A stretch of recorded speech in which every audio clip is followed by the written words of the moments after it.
This is Tim Bryce with my column entitled Remembering Names. I hate to forget a person's name.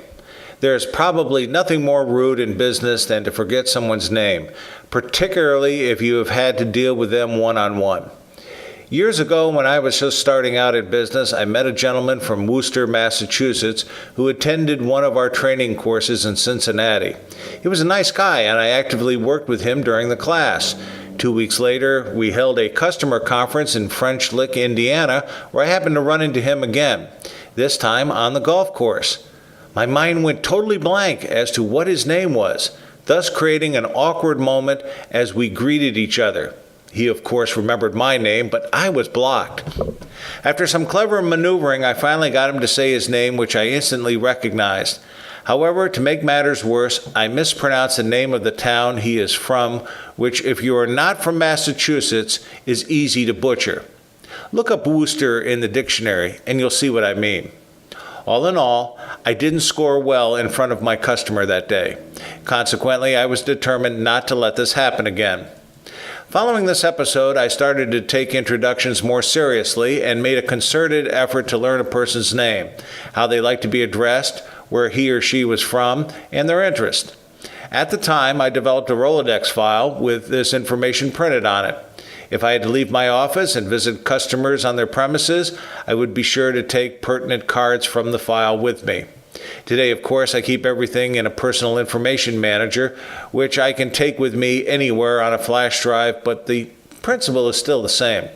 This little intelligence has served me well over the years, and I have impressed many customers with what I remembered about them, even years later. It's not that I have developed a great memory. I haven't.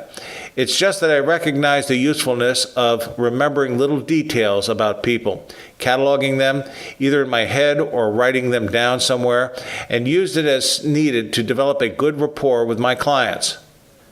Customers find it very comforting when such detail is remembered by their vendor. It gives them a sense of security that their interests are being maintained, which helps to develop trust and a bond between customer and vendor.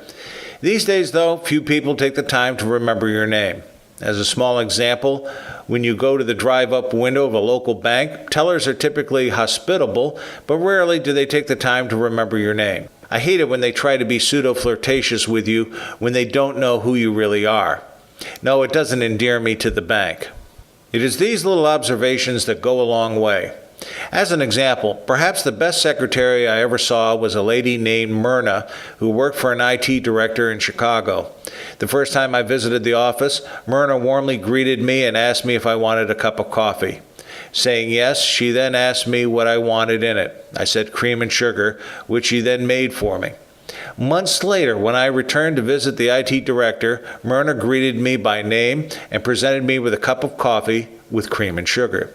Frankly, I was startled that she had not only remembered my name, but how I also like my coffee. Later, I found out that Myrna also maintained a simple card file. Whenever someone visited the office, Myrna would record their name and the type of coffee they liked.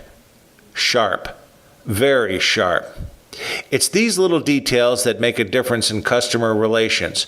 As Michelangelo said, trifles make perfection, and perfection is no trifle.